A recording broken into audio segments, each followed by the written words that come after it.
Now, the op-amp is an electronic circuit.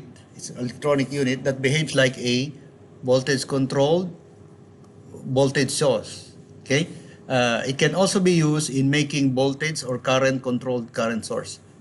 An op-amp can sum signals, amplify signal, integrate it, and differentiate it. Okay, because of this ability to perform mathematical operations, this is also called operational amplifier, right? As you can see here is a voltage-controlled voltage source depending on BD. And BD is the voltage difference between B1 and B2. We have here, it is in series with output resistance, okay? And the output is on this terminal. So you have two input and one output terminal. Now, the equivalent model of an op-amp is shown in this figure. So this is this one which I showed earlier. The output section consists of a voltage-controlled voltage-controlled source in series with RO, and the input resistance is the Thevenin equivalent resistance seen at the input terminal, while the output resistance is the Thevenin equivalent resistance seen at the output terminal. This is the R input, this is the R output. So we have here a voltage differential between B2 and B1, and this is related to the gain of this voltage-controlled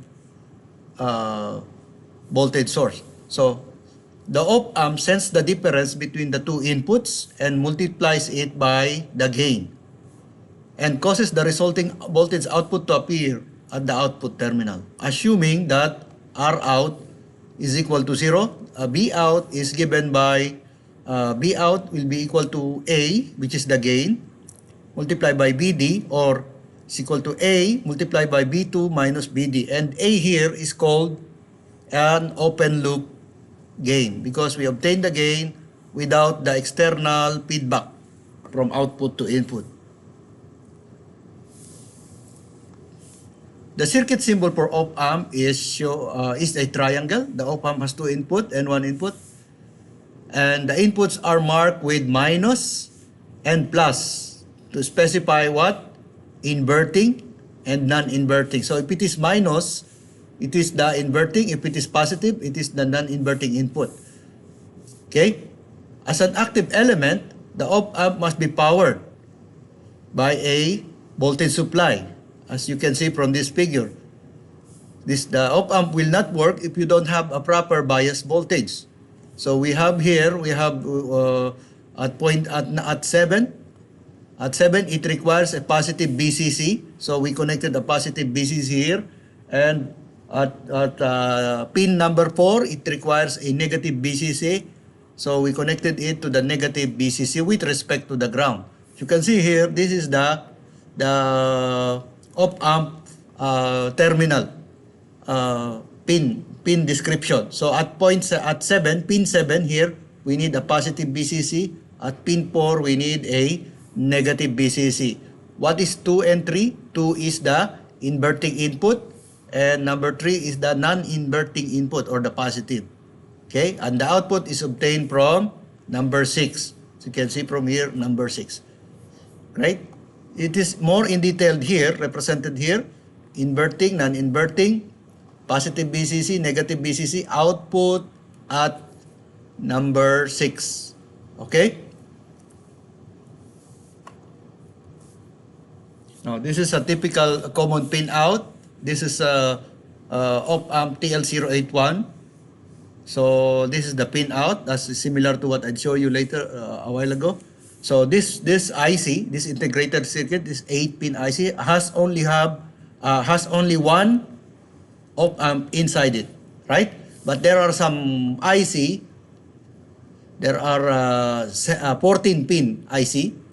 So 14-pin, there are 7-pin here and 7-pin here, 14-pin IC, wherein there are 4 op-amps inside it. Okay? There is only one op-amp here, there are 2 op-amp here. And this is the configuration inside this. So we have positive BCC at 4, negative BCC at 11. So you need to power up this op-amp. And you can use this op-amp. If you want to use one op-amp, you can use this. Inverting input at 1, non-inverting at 2, output at, non-inverting at 3, right? Pin number 2 is inverting, pin number 3 is non-inverting, output is 1. Here's another set of op-amp. Number 5 is non-inverting, number 6 is inverting, number 2 is the output. And also here, you just need to follow the pin connection, pin out of the op-amp that you're going to use.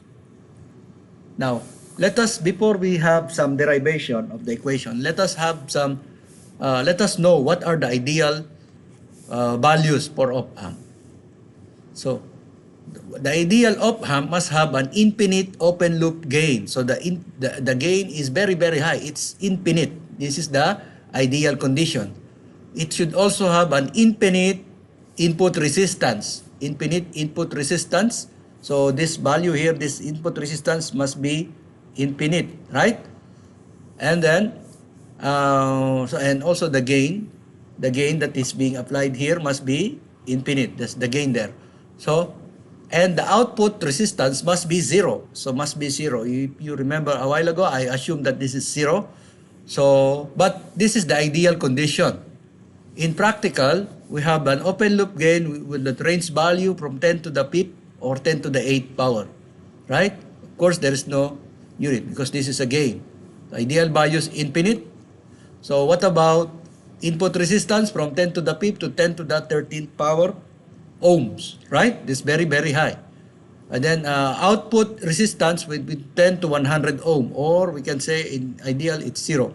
So the input supply, the bias voltage between 5 to 24, the voltage that we connected here on this point, if it is positive BCC or negative BCC. Okay? As you can see here, this assumption for an ideal op-amp, since this is infinite, what will be the current? What will be this current? This current should be equal to 0, right? Because we have an infinite resistance here. Now, let us derive the parameters, the working equation for the inverting op-amp. Now, we have here, we connected an input. We have R1 connected to the inverting terminal. Okay? Of course, the current here will be 0. Okay, let us take a KCL at this loop, number 1, KCL at 1. So we have I1 will be equal to I2, right? The I1 will be equal to I2. How to obtain I1? I1 will be BI minus B1, BI minus B1 over R1, and I2 will be equal to B1 minus B out over RF. RF is the feedback resistance, RF, okay? Simply, since B1 is equal to B2 is equal to 0, we can, this is, B1 is 0. We can remove this, and we will simplify this equation as BI over RI, BI over R1 is equal to B out over RF. So since we are concerned about the output, this can be represented in this manner. B out will be equal to negative RF over R in. This is the general equation for obtaining the output for an inverting amplifier. Again, this is equal to B out will be equal to negative RF over R1. R1, which is normally, we know it as R in. Okay, multiplied by BI, right, this equation. So, to redraw it, the equivalent inverter circuit, so we will have an inverted here. Since this is an inverting amplifier, we had to invert the voltage controlled voltage source here, minus plus RF over RI, multiplied by BI. BI is the input, right? Between, this is the input signal. Now, non-inverting amplifier. For non-inverting amplifier, we connect the source to the non-inverting side, which is the positive. Okay? Now, let us again take KCL at the inverting terminal. So what will be the I1 here? I1 here will be 0 because it's connected to the ground. 0 minus B1 over R1. And we have also this current I2, which is equal to B1 minus B out over RF, right? Since B1 equal to B2 is equal to BI, okay, we will replace it by BI, B input, and also B input here. So this will become B input. So that's why we have this equation. So simplifying this equation, we will arrive in terms of BO, we have 1 plus RF over R1 multiplied by BI. This is the general equation to determine the output voltage of a non-inverting amplifier. So take note of this equation. The previous equation is very simple. This is our previous equation for the to determine B out in inverting. This is for the non-inverting. What about for summing amplifier? Let us try to derive also for summing amplifier. Notice here we have I1, I2, 0 here because of the infinite values. Now, so what is, let us try to obtain the KCL at A. KCL at A will give you I, total current I is equal to I1 plus I2 plus I3. But what is I1 from this portion? I1 will be B1 minus BA over R1. B1 minus BA over R1. So I2 now is B2 here minus BA over R2. B2 minus BA over R2. And I3 is equal to B3 minus BA divided by R3. Okay? And what is I? I will be BA minus B out over RF. Okay?